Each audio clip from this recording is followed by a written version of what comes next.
Assalamualaikum warahmatullahi wabarakatuh. Halo semuanya, kembali lagi di Smapka Podcast, berbagi cerita dan inspirasi bersama saya, Mary Warsita. Jujur nih, siapa di sini yang kalau lewat depan ruang BK langsung pura-pura nunduk atau langsung benerin baju? Pasti banyak dari kalian yang berpikir kalau ruang BK adalah sarang macan dan tempat orang-orang bermasalah kan? Hari ini kita akan bongkar habis sebuah mitos itu. Kita sudah kedatangan tamu yang sangat spesial. Beliau sering dijuluki sebagai polisi sekolah dan beliau juga akan membuktikan kepada kita semua bahwa guru BK bukan musuh, tapi justru support sistem terbaik di sekolah. Oke, tanpa berlama-lama lagi, kita sambut guru BK cantik yang akan menjadi bintang tamu kita hari ini, Ibu Ani. Halo Ibu. Halo Mer, Apa kabar? Alhamdulillah baik. Sebelumnya terima kasih ya Mer sudah mengundang Ibu di Smapka Podcast ini. Oke Ibu, sama-sama. Ibu, saya ada beberapa sedikit yang ingin saya ketahui dari guru BK. Selama ini kan guru BK tuh sering disebut sebagai polisi sekolah yang tugasnya hanya merazia rambut atau menyita barang-barang siswa. Menurut Ibu, bagaimana pandangan Ibu tentang pendapat ini, Bu? Sebenarnya saya sih kurang setuju ya kalau misalnya dengan label polisi sekolah. Karena tugas guru BK itu bukan hanya menegur dan menghukum, tapi lebih kepada membimbing, mendengarkan, dan membantu siswa menemukan solusi atas masalahnya.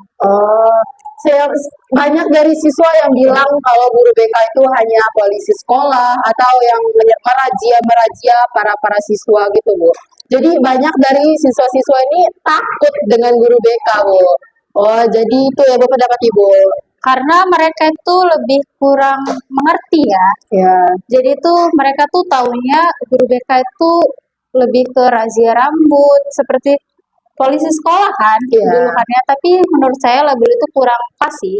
Karena tugas guru BK itu bukan hanya menegur dan menghukum saja sih. Oke, Ibu. Ibu, bagaimana cara Ibu?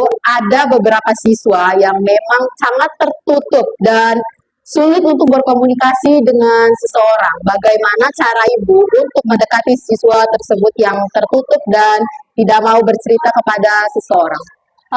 Kalau untuk sejauh ini saya menjadi guru BK di SMA PGRI Katibung. Saya biasanya mendekati secara perlahan, mengajak ngobrol santai secara empat mata. Itu pasti anak-anaknya pasti lebih terbuka tanpa menghakimi. Karena ketika kita berbicara, kita menanyakan secara beramai-ramai di kelas, contohnya, itu tidak akan terbuka. Itu sih. Dia nggak mau bercerita depan orang, tapi semoga dia mau bercerita dengan diri sendiri atau ke orang lain. Nah, itu pasti ketika kita ajak ngobrol empat mata, itu pasti anak lebih terbuka. Karena kita juga ada statement tidak menghakimi.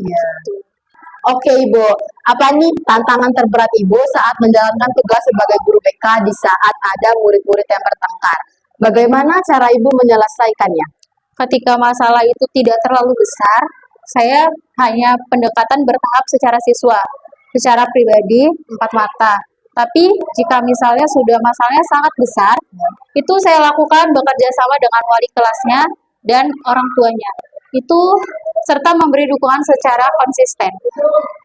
Oke Ibu. Jika ada siswa-siswi yang mendengarkan podcast ini, apa yang ingin Ibu sampaikan kepada mereka? Untuk siswa yang sedang mempunyai beban berat, jangan takut untuk mencari bantuan. Kamu tidak sendiri dan bercerita bukan tanda kelemahan. Guru BK atau guru dan orang yang kalian percaya siap mendengarkan cerita kalian. Oke teman-teman, dari obrolan kita hari ini yang paling saya garis bawahi adalah ruang BK bukan ruang eksekusi, tapi ruang solusi. Guru BK bukan musuh, tapi sahabat yang siap bantu kita mencari jalan keluar di saat kita taruh. Jadi, untuk kamu yang lagi ngerasa berat dan bingung mau cerita ke siapa, jangan ragu untuk mengetuk pintu BK. It's okay to be okay. Dan mencari bantuan itu bukan tandanya kamu lemah, tapi tanda kamu berani. Terima kasih sudah setia mendengarkan Smapka Podcast. Sampai jumpa kembali di podcast selanjutnya. SMA PGRI Katibung berprestasi, berkompeten, dan kreatif. Sekian dari saya pamit undur diri. Terima kasih. Wassalamualaikum warahmatullahi wabarakatuh.